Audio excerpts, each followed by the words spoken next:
good? Welcome back to more Christine's Care. Today with me, your host, VGLP33, coming at you like a little bunch. I think we're near the end of this game, so...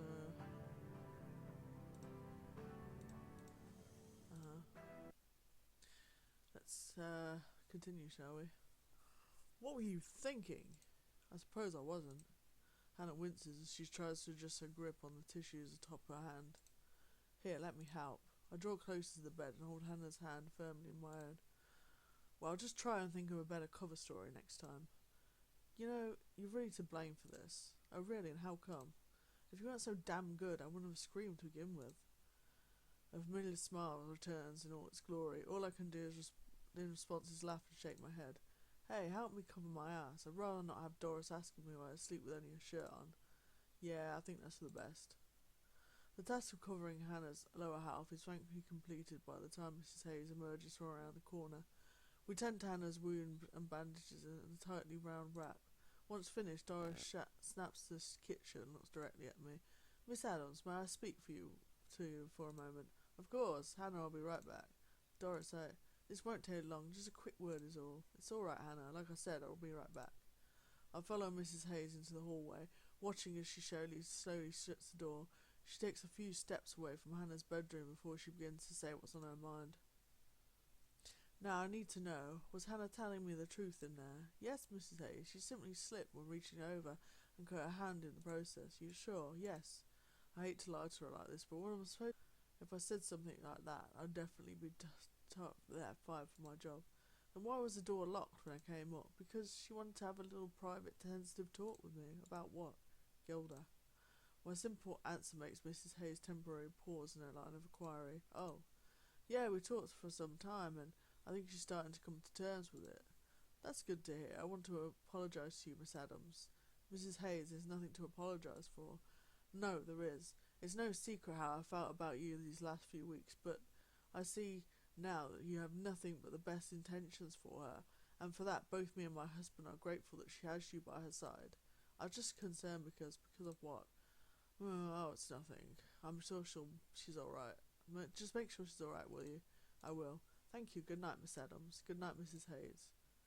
Doris offers me a small smile before she turns around and proceeds back to the lower level of the manor. Thank God that's over with.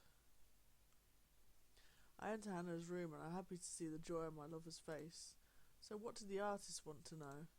She just wanted to make sure you're okay. Oh. I cross the room and claim my spot beside her. Perhaps we didn't give her enough credit. Well, I wouldn't say that. I'm being serious. She does care for you, Hannah. I hope you know that. Alright, I'll give her some points for that, although... What? She'd make a horrible detective. She had me there, literally with my pants down, and she hadn't the slightest clue whatsoever. Her observation made us both laugh, and shortly after, I wrap my arm around her shoulders and kiss her once again before the night is finally done. I didn't know back then, but I will remember that October day for the rest of my life. It was the day I finally gave myself truly to the most important person in my world.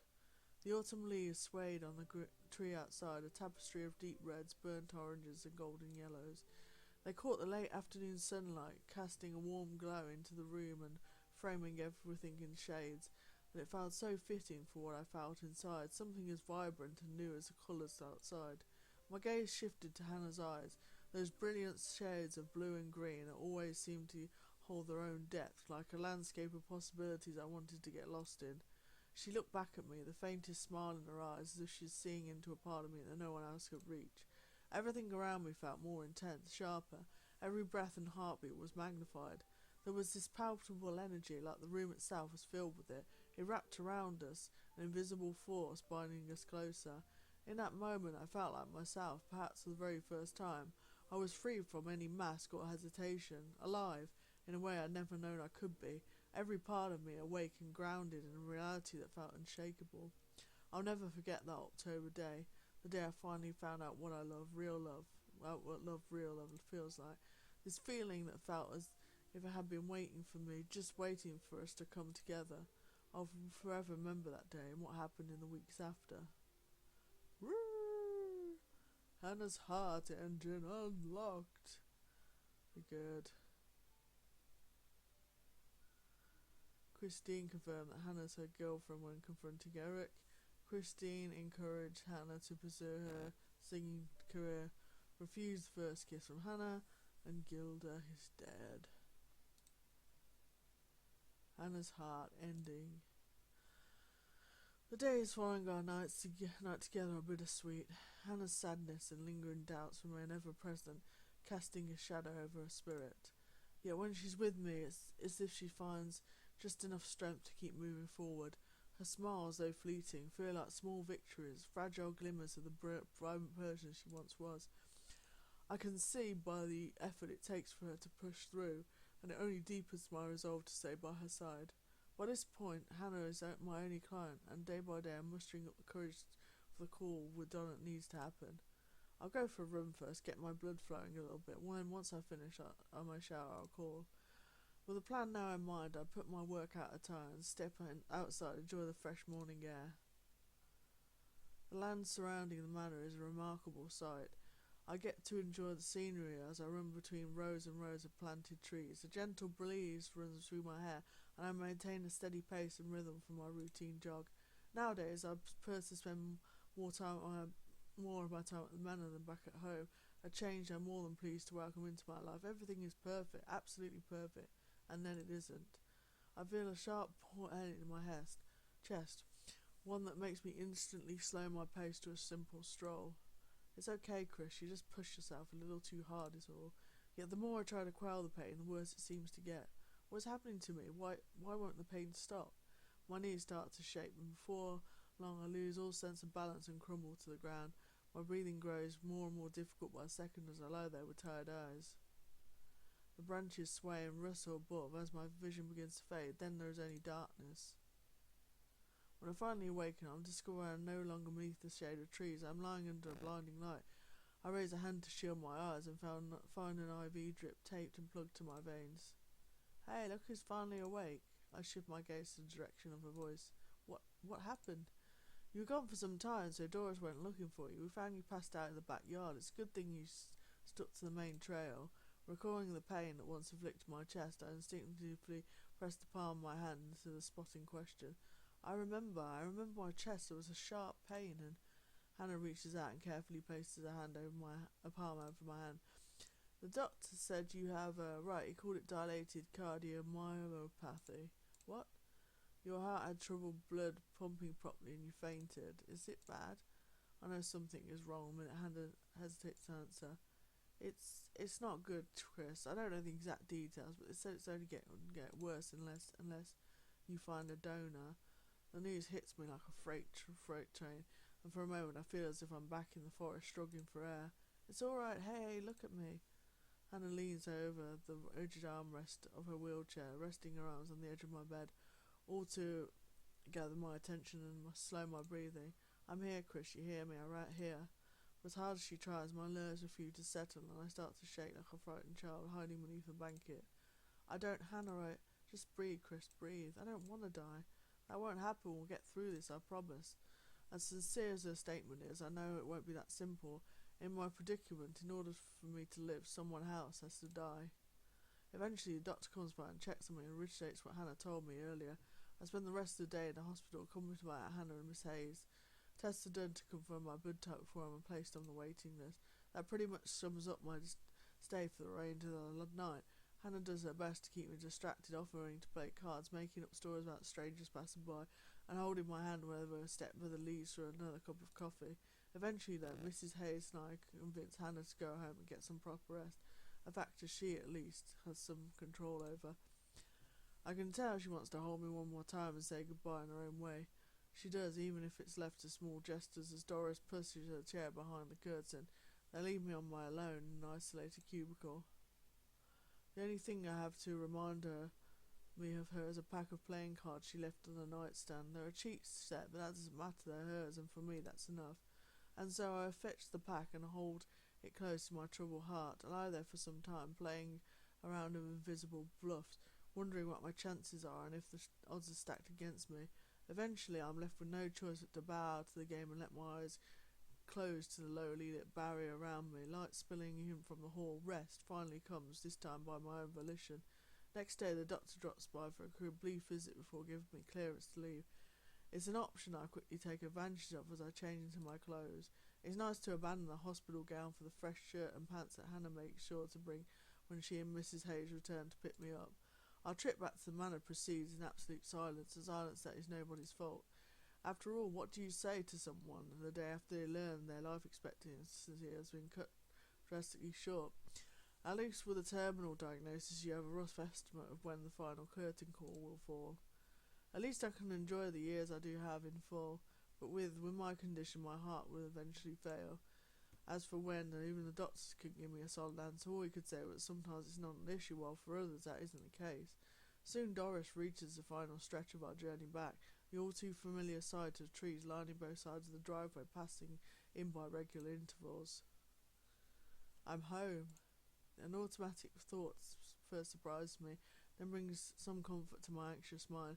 I've never called the manor my home before, but I suppose as of now that's the truth. The rest of the day feels like the remnants of a diluted daydream, one that refuses to let me return into reality. There's a haze that distorts everything and everyone around me into twisted forms. I don't doubt that both Hannah and Mrs. Hayes are concerned for me, but neither of them knows what to say or do.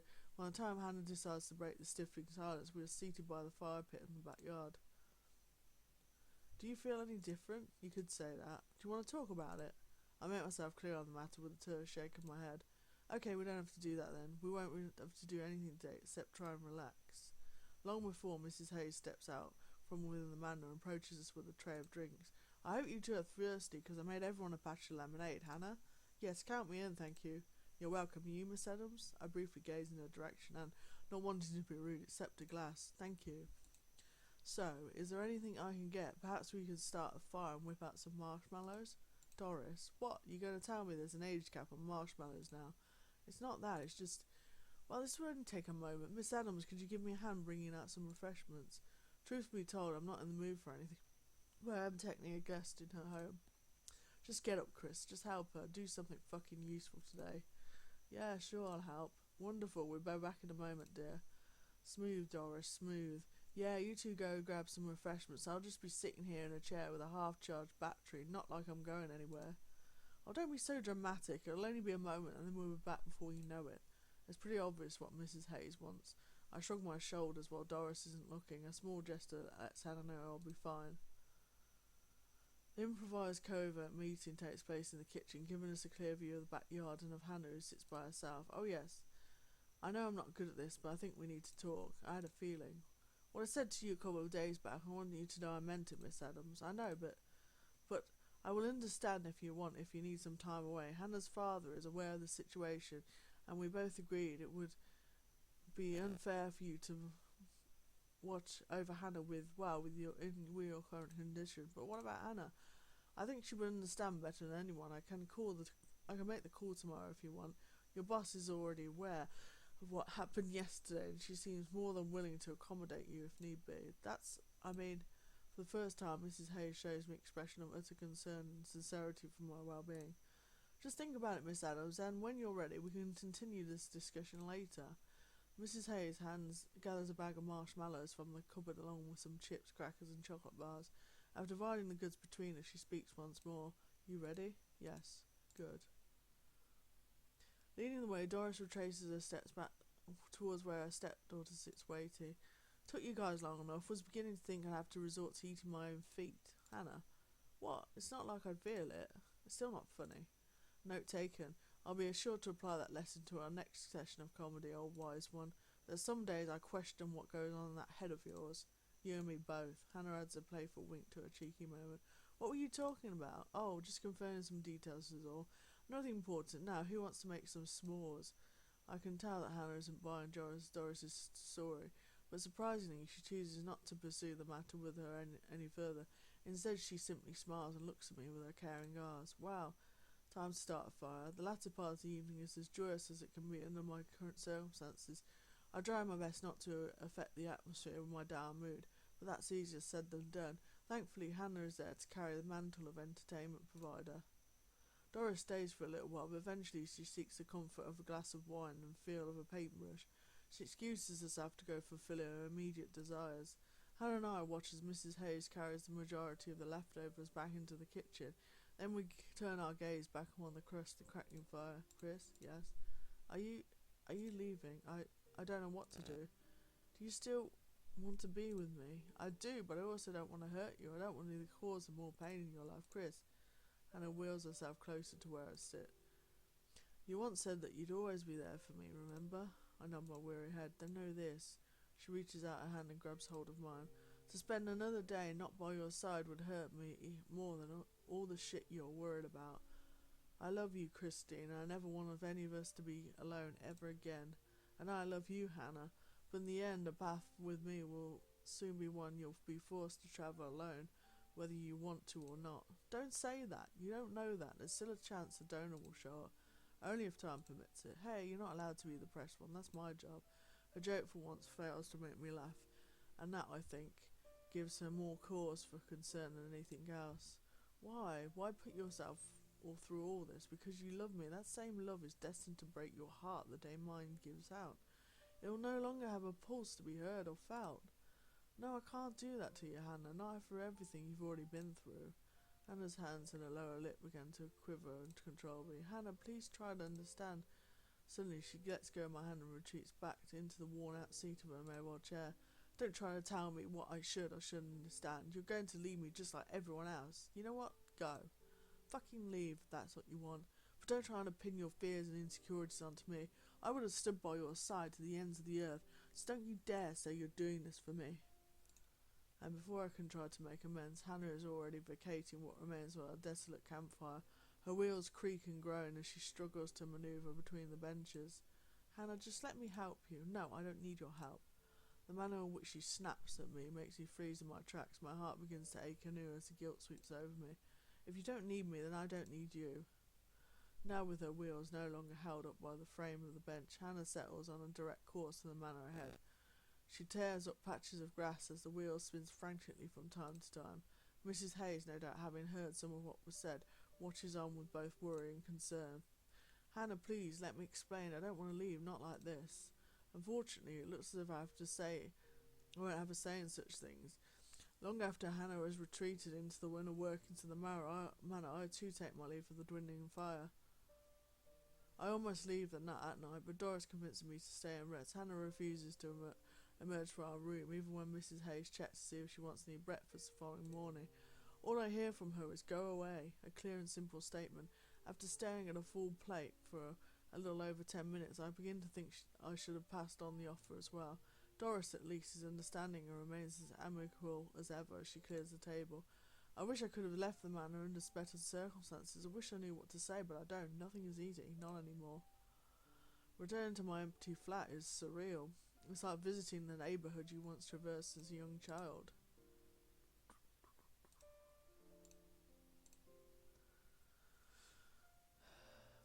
Nothing is right, nothing looks real. Even when I start to recall my past days spent here, it never becomes that place of comfort it once was.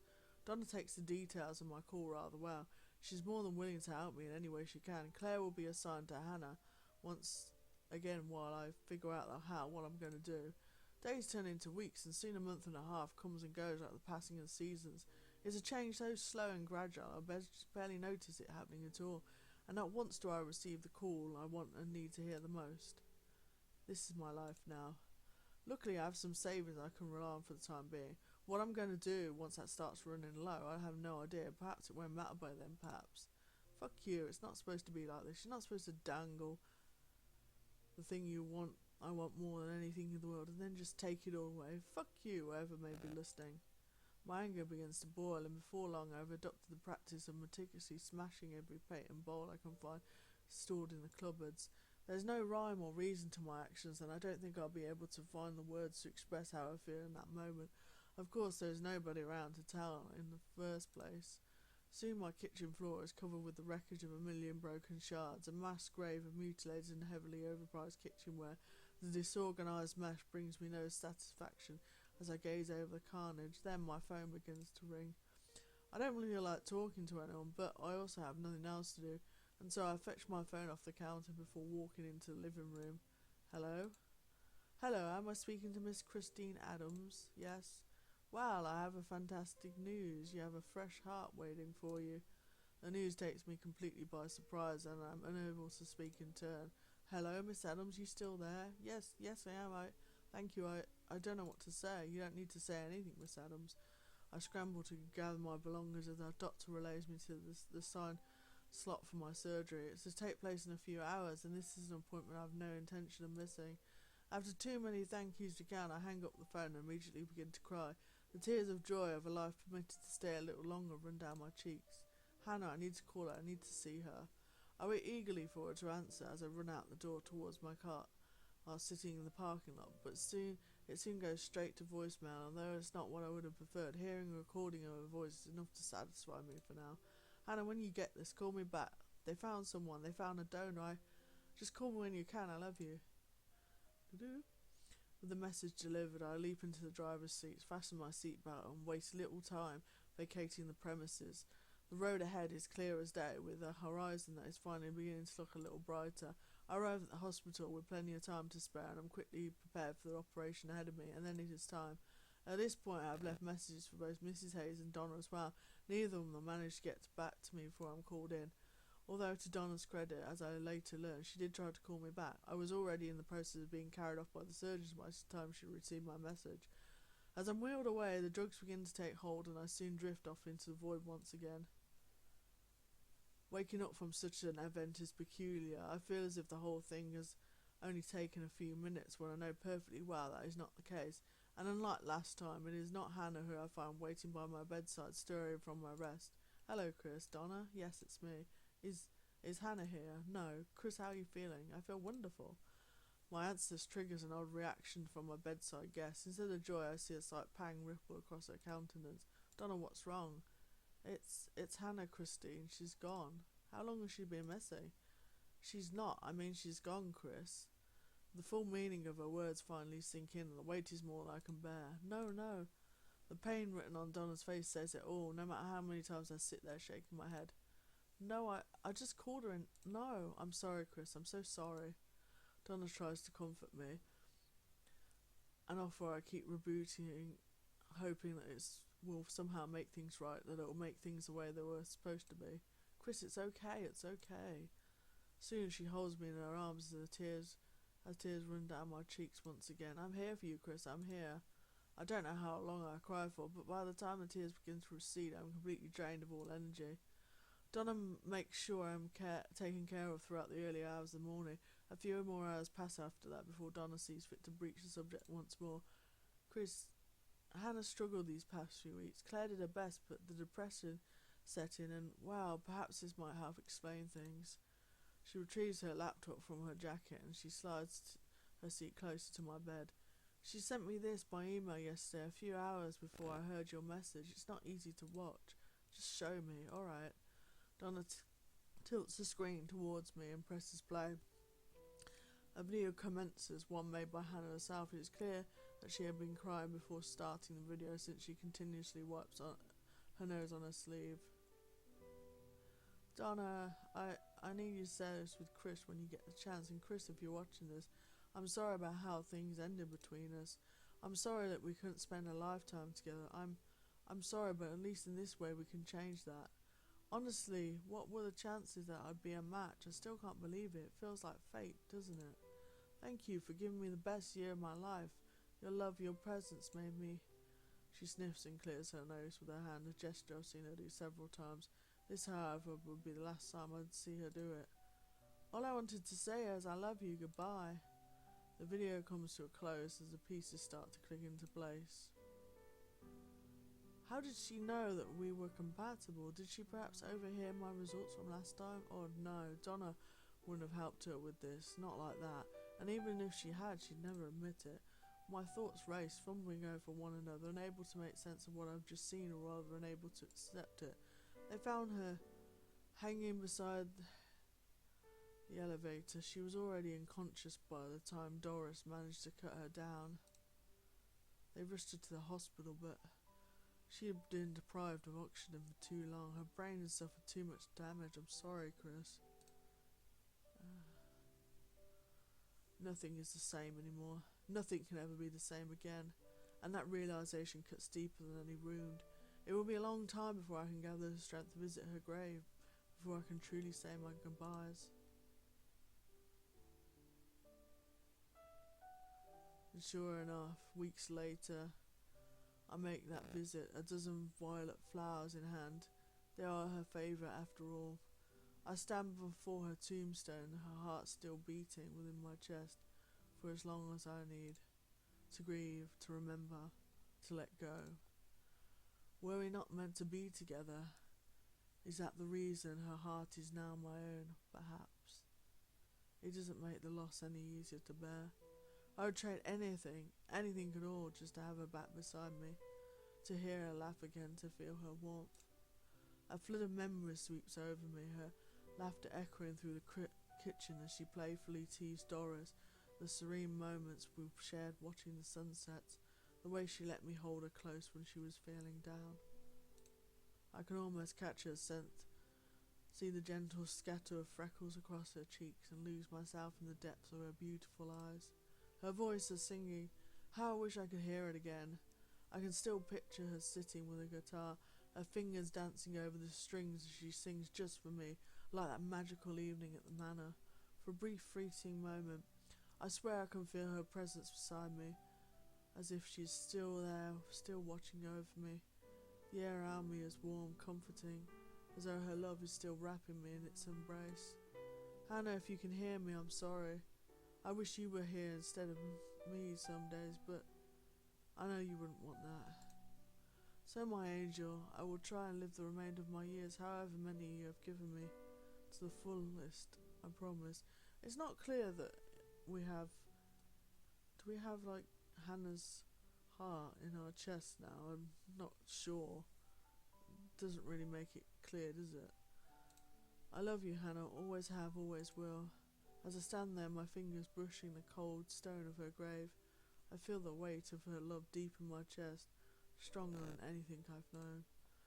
Her heart still beats within me, in a way, and it will continue to guide me, to remind me of her every step of the way. Though she gave up everything for me, she still lives on, not just in the memory of what we shared, but in the way I live my life now. In the quiet moments, I close my eyes and imagine us travelling the world together, visiting places we'd only dreamed of. We'll see the beauty of distant lands, the vast oceans and the mountains that seem so far away. And though I'll be alone in body, we'll always be together in spirit. Wherever I go, I carry her with me, her heart, her love, her laughter. It will be as though she's right there by my side, as if we're still sharing those precious moments the way we did before. I will live for both of us, Hannah. We'll explore the world together now, and it will be as though you've never left my side. Every place I visit, every new adventure, I will be living it for you and for us. I promise this is not the end, not really. It's just a different chapter, one where we will continue to be together in every way that matters. One body, two souls, forever together. And that is the end. Thank you for joining me in this walkthrough. I hope you enjoyed it. Tell me down for long enough. Now I hear the sound of sweet freedom. Before I go, you should know.